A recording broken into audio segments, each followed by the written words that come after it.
বিদেশে বন্ধু থাকবে আমাদের, কিন্তু বিদেশে আমাদের কোনো প্রভু থাকবে না।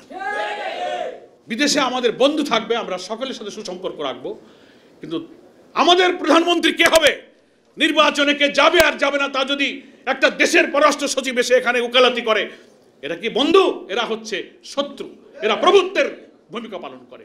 প্রফেসর ডক্টর ইউনূস একজন নোবেল বিজয়ী, একজন দেশপ্রেমিক আমরা মনে করি। তিনি ক্ষমতা দখল করে দেশ শাসনের আকাঙ্ক্ষা নিয়ে এখানে আসেননি।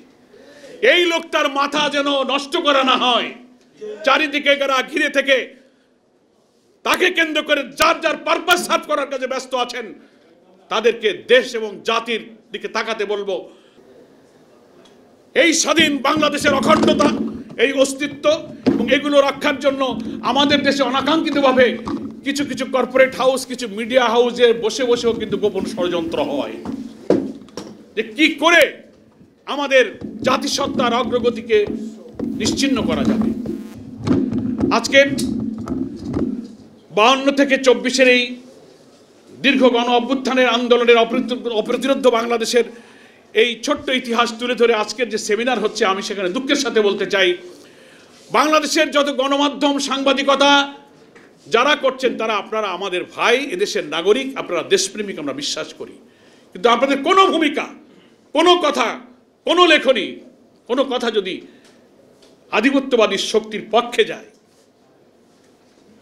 যারা আমাদের স্বাধীন সীমানাকে বরদাস্ত করে না, আমাদের পানি দিতে চায় না, আমাদের বর্ডার কিলিং করে, কানেক্টিভিটির নামে আমাদের রাস্তার উপর দিয়ে তারা তাদের দেশের বুকের উপর দিয়ে তারা অন্যায়ভাবে তাদের অসৎ উদ্দেশ্য চরিতার্থ করতে চায়, হাজার হাজার লক্ষ লক্ষ কোটি টাকার বাণিজ্য বৈষম্যের মধ্য দিয়ে তারা তাদের অর্থনীতি, রাজনীতি, ব্যবসা সব কিছু তাদের মর্জিতে আমাদের চলতে হবে।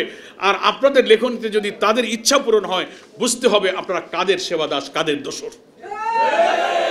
এই ব্যাপারে দেশপ্রেমিক হতে হবে গণমাধ্যমকে। বিদেশে বন্ধু থাকবে আমাদের, কিন্তু বিদেশে আমাদের কোনো প্রভু থাকবে না।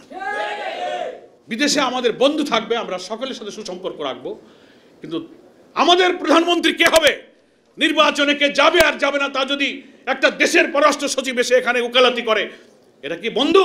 এরা হচ্ছে শত্রু, এরা প্রভুত্বের ভূমিকা পালন করে। আর এদেশের যেসব পত্রপত্রিকা তার দালালি করে, তাদের পক্ষে কথা লেখেন, কলামিস্টরা লেখেন। এখন সরকার পরিবর্তন হয়ে নতুন অন্তর্বর্তীকালীন সরকার ক্ষমতায় এসছেন, এখন তাদেরকে আবার স্যালুট দিয়ে সেই সব মিডিয়া হাউসরা তাদের সামনে আবার মাথা নত করে নমস্তে নমস্তে নমস্তে করতেছেন। বর্তমান সরকারের যারা উপদেষ্টা মহোদয়গণ আছেন, তার চারিপাশে যারা এই সরকার পরিচালনায় সহযোগিতা করছেন, একটি অবাধ নিরপেক্ষ নির্বাচনের মাধ্যমে নির্বাচিত জনপ্রতিনিধির কাছে ক্ষমতা হস্তান্তরের প্রক্রিয়ায় যারা বর্তমান সরকারকে সহযোগিতা করছেন, জামাত ইসলামী সেই সহযোগিতা, সেই আন্দোলনের অন্যতম অংশীদার, আমরাও সহযোগিতা করতে প্রস্তুত। কিন্তু খেয়াল রাখতে হবে চারিপাশে থেকে, প্রফেসর ডক্টর ইউনূস একজন নোবেল বিজয়ী, একজন দেশপ্রেমিক আমরা মনে করি। তিনি ক্ষমতা দখল করে দেশ শাসনের আকাঙ্ক্ষা নিয়ে এখানে আসেননি। এই লোকটার মাথা যেন নষ্ট করা না হয়, চারিদিকে যারা ঘিরে থেকে তাকে কেন্দ্র করে যার যার পারপাস সার্ভ করার কাজে ব্যস্ত আছেন, তাদেরকে দেশ এবং জাতির দিকে তাকাতে বলবো। 18 কোটি মানুষের জুলাই অভ্যুত্থানের অপ্রতিরোধ্য বাংলাদেশের শক্তির দিকে তাকে লক্ষ্য করতে বলবো। খুব সাবধান থাকবেন। আপনারা বাংলাদেশকে আর আমাদের মাঝ থেকে ছিনিয়ে নিতে পারবেন না, আমাদের এই সীমানাকে আপনারা আর ছিনিয়ে নিতে পারবেন না, আমাদের স্বাধীনতা, আমাদের অখণ্ডতাকে আপনারা আর দখল করতে পারবেন না। বারবার গণ অভ্যুত্থানে দেশের মানুষ যেমন জেগে উঠেছে, আমি মনে করি 40-এর গণ অভ্যুত্থানের পরে, 24-এর গণ অভ্যুত্থানের পরে যে নতুন বাংলাদেশের স্বপ্ন আমরা দেখছি, যে বাংলাদেশে অভাব অনটন থাকবে না, দুঃখ থাকবে না, দারিদ্র্য থাকবে না, অন্নহীনের কান্না, বস্ত্রহীনের মর্ম ব্যথা, নিরাশ্রয়ের আকুতি, অর্থনৈতিক শোষণ, জুলুম, আদালতের আইন, আদালতের সুবিচার, প্রত্যেক মানুষের যে হক অধিকার, ছাত্রদের রাজপথ কাঁপানোর যে স্লোগান উই ওয়ান্ট জাস্টিস, সেই সুবিচারের বাংলাদেশ, এটাই হচ্ছে আমাদের স্বপ্নের বাংলাদেশ।